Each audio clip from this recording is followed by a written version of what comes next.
అయితే మిగతా అంశాలను ఎలాగైతే మీరు పక్కకు పెట్టేసి ముందుకు దూసుకుని పోయేటటువంటి తత్వం ఉందో చాలా మంది మగవాళ్ళకి ఇలాంటి తత్వం ఉంటుంది. ఆడదే కదా, ఒక సంఘటన చూసిన తర్వాత మర్చిపోయి ముందుకు వెళ్ళిపోతుంది, మర్చిపోతుంది, నేను లేకపోతే తనకెవరు దిక్కు లేదు, వెనక్కి చూసేటటువంటి అవకాశం లేదు అనేటటువంటి ఏదైతే ఆలోచన శైలి మీలో ఉందో అది తప్పు. ఆ తప్పు వల్ల ఏమైంది అంటే కనుక మిమ్మల్ని మీరు కరెక్ట్ చేసుకునేటటువంటి ప్రయత్నం చేయలేదు. సో ఏమైంది, రోజు రోజుగా మీరు ఇమోషనల్గా స్ట్రాంగర్ అయిపోయారు, ఆ అమ్మాయి మానసికంగా వీక్ అయిపోయింది.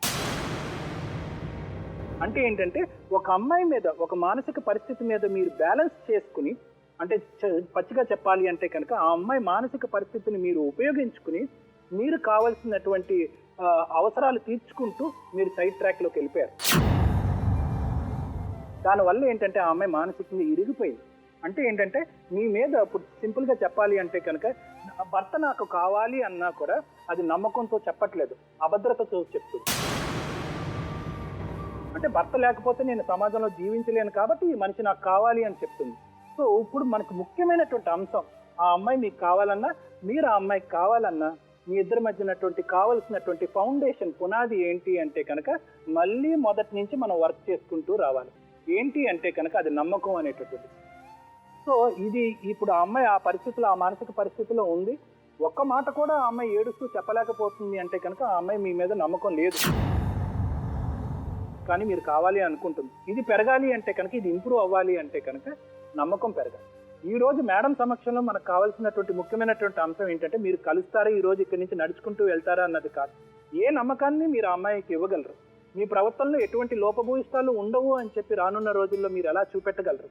ఆడపిల్ల గురించి మీరిద్దరు పట్టించుకునేటటువంటి అంశం ఈ 9 సంవత్సరాల్లో ఏం జరిగిందన్నది నాకు తెలియదు, కానీ ఏదైతే చెడు ఆ చిన్నపిల్ల, ఆ 7 సంవత్సరాల ఆడపిల్ల చూడకూడదో అవన్నీ కూడా ఈ 7 సంవత్సరాల పాటు చూసింది.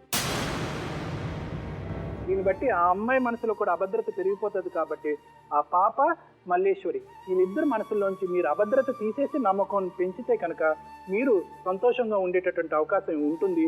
లేదంటే కనుక ఈ సినిమా ఇలా నడుస్తూనే ఉంటుంది. మేడం, ఇది ఇందాక వెంకటేశ్వరి గారితో మాట్లాడితే ఫస్ట్ మ్యారేజ్కి ఒక కరెక్ట్ లీగల్ క్లారిఫికేషన్ అనేది ఇవ్వలేదు. ఎందుకంటే ఫస్ట్ మ్యారేజ్ మీరు ఎలా విడిపోయారు అనే దాని మీద పెద్దల సమక్షంలో విడిపోయారా, ఎలా విడిపోయారంటే నాకు విడిపోయాము అంతే అని అన్నారు. సరే, సెకండ్ మ్యారేజ్, మరి ఇది మరి సెకండ్ మ్యారేజ్ అందామా లేదా అనే ఆలోచనలు చూసేటప్పటికి ఇది ఆల్రెడీ ఎఫ్ఐఆర్ కూడా బుక్ అయిపోయిందండి. ఎఫ్ఐఆర్ సెక్షన్ 498A కింద బుక్ అయింది. ఆల్రెడీ 26/3/2016లో బుక్ అయింది. ఈ బుక్ అయిన ప్రతిదీ కూడా ఎక్కడైనా కూడా ఎప్పుడైతే ఎఫ్ఐఆర్లు బుక్ అయినా కూడా ఇది 498A అనేది డౌరీ హరాస్మెంట్ అనే దాని మీద కేసు అనేది బుక్ అవుతుంది. కానీ మీ దాంట్లో ఒక విచిత్రమైన వ్యక్తులు కూడా ఇందులో ఉండడం జరగడం మూలాన ఈ సమస్యకు ఒక కొత్త రంగు అనేది వచ్చింది. ఈ ప్రకారంగా నన్ను టార్చర్ పెట్టి ఇప్పుడు వదిలించుకోవాలని చూస్తున్నారు. పెళ్ళము అప్పుడేమో మంచిగా ఉన్నది, ఇన్నేళ్ళ కొలి ఈ నిన్న ఆదివారం వస్తుంది ఈ విధంగా తయారైంది. ఇక ఇడిపించుకుందాం, ఇక పైసలు ఇవ్వాల్సి వస్తుంది. ఇప్పుడు మినిమము ₹1 కోటి వస్తాయో 50 లక్షలు వస్తాయో ఏమన్నా ఇవ్వాల్సి వస్తుంది, ఇడిపించుకుందాం. మీ ఇద్దరు పెళ్లి చేసుకున్నట్టు ఫోటోలు ఉన్నాయా? పెళ్లి చేసుకునేటప్పుడు లేవు, కానీ ఇద్దరం జాయింట్గా దిగినాయి. మీరు అవి డూప్లికేట్ ఫోటోలు బ్లాక్ మెయిల్ చేసుకున్నాను అని అన్నాడు. అంటే ఎస్ఐ సార్ అడిగిండు, అవి డూప్లికేట్ ఫోటోలు దాకా లేవు అని. అంటే లేదు సార్, డూప్లికేట్ ఫోటోలే అని అన్నాడు. సార్ నెగటివ్స్తో సార్ అని నేను అన్నాను. అంటే ఇప్పుడు ఏం చెప్తావా అంటే తలకాయ కిందకి. దాన్ని ఇప్పుడు ఏం చేయాలి, ఏం కావాలనుకుంటున్నారు? నాకు న్యాయం కావాలి మేడం.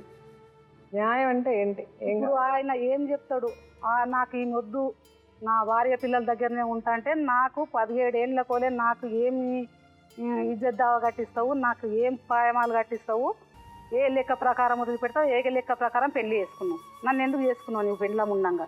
నేను వేరే చేసుకుంటే నా ఇంటి ముంగల కాపలా ఉంటుండే, నన్ను చూసుకుంటాను. నాకు అడవిలు ఉన్నాను మేడం, చచ్చిపోతే దిక్కులేదు. నా ఇంటి ముంగల కాపలు ఉన్నాను, నాకు ధైర్యం ఉంది. నిన్ను చేసుకోమని నేను అడగలేను. నీ పెళ్ళాం పిల్లలు అప్పుడు కూడా ఉన్నారు కదా, నువ్వు ఎందుకు చేసుకున్నావు? ఏం న్యాయం పోటీ చేసుకున్నావు, ఏం న్యాయం పోటీ వదిలిపెడుతున్నావు నన్ను. నాకు కావాల్సిన న్యాయం అది ఒకటి. మీరు కన్విన్స్ అయిపోయి అతనితో కాపురం చేశారు. నాది కూడా కొంచెం తప్పు మేడం. కొంచెం కాదు, చాలా పెద్ద తప్పు ఉంది. మీకు ఏ ప్రూఫ్ లేదు. ఇప్పుడు అతను మీరు ఆల్రెడీ మీకు ముందు పెళ్ళైన అతనికి నేను అతని భార్యని చెప్పడానికి మీకు ఏ రైట్ లేదు. మీకు అర్థం కావట్లేదు. ఇప్పుడు మీరు చట్టపరంగా న్యాయపరంగా అతని దగ్గర నుంచి ఏ విధంగా నాకు ఇచ్చేయండి అని అడుగుతారు.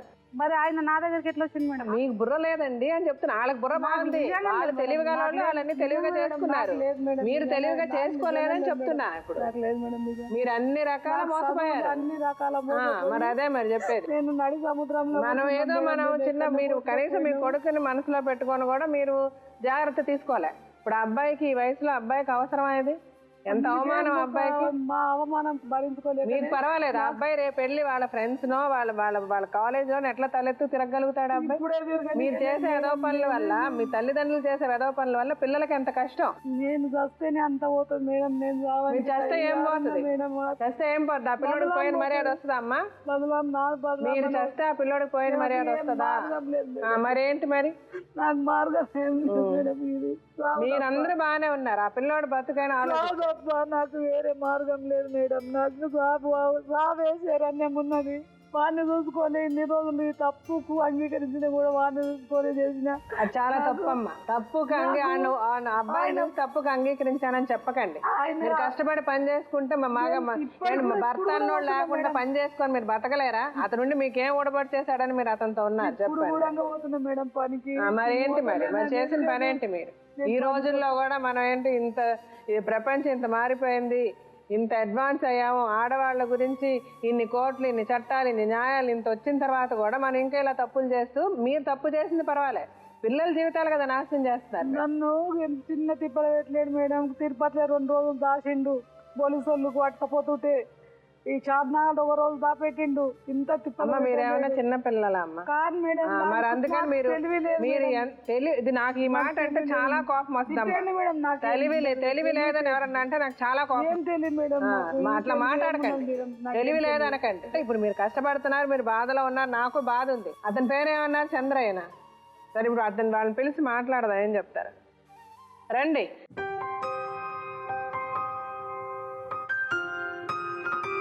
వచ్చింది మేడం ఇంటికి. మా అమ్మను మా తమ్ముని కింద దొబ్బి తొక్కుతున్నారు ఇద్దరు. సో మీకు తెలీదు, ఆవిడతో కొడుకులు తెలియదు, ఇవన్నీ అబద్ధాలమ్మా, అది మీకు తెలుసు. ఇక్కడ చిన్న తప్పు కాదు, పెద్ద తప్పే మీది అని చెప్పాలి. అడ్డదోవల్లో వచ్చేటటువంటి ఏవైతే ఈ రిలేషన్షిప్స్ ఉంటాయో ఈ కలకాలం నిలిచినా కూడా పచ్చగా ఉండవు. పచ్చగా ఉన్నా కూడా కాయలు వచ్చే సగం రొట్టి ఎందుకు ఓడగొట్టుకుంది? దేవుడు సగం రొట్టి ఇస్తున్నాడు. అన్ని అర్థమైంది మేడం.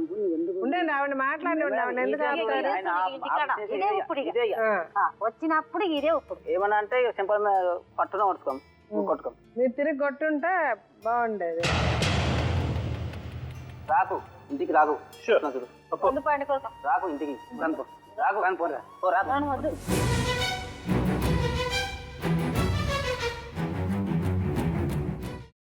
అమ్మ, అలాంటి వాళ్ళది నిజమైన ప్రేమ కాదు, అది వ్యామోహం. ఎగ్జాక్ట్లీ చిన్నత్త, నిజంగా ప్రేమించుకున్న వాళ్ళు అలా చేయరు.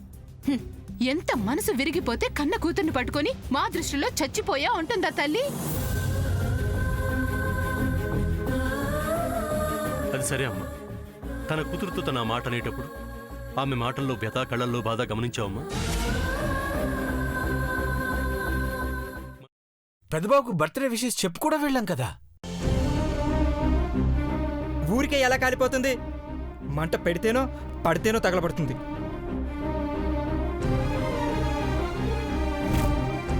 కరెక్ట్ చిన్నబాబు, నీకొచ్చినట్టే నాకు డౌట్ వచ్చింది. పార్వతే షర్టును తగలబెట్టిందనుకుంటా.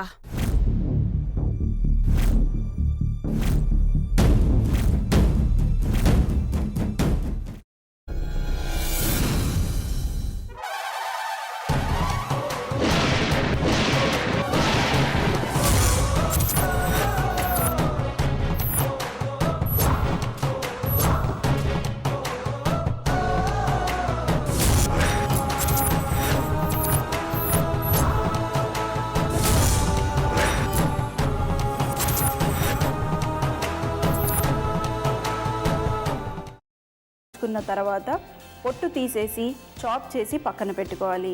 ఒక ప్యాన్లో కొద్దిగా నూనె వేడి చేసి అందులో ఆవాలు, మినప్పప్పు, శనగపప్పు, కరివేపాకు, సన్నగా తరిగి పెట్టుకున్న ఉల్లిపాయలు వేసుకుని 1 నిమిషం పాటు వేయించుకోవాలి. ఆ తర్వాత కాల్చి కట్ చేసి పెట్టుకున్న వంకాయని కూడా అందులో వేసుకుని బాగా మిక్స్ చేసి బౌల్లోకి ట్రాన్స్ఫర్ చేసుకుని అందులో తగినంత చిక్కటి పెరుగు లేదా పల్చటి పెరుగు వేసుకుని మిక్స్ చేసి అన్నంతో కానివ్వండి, చపాతీతో కానివ్వండి సర్వ్ చేసినా చాలా బాగుంటుంది.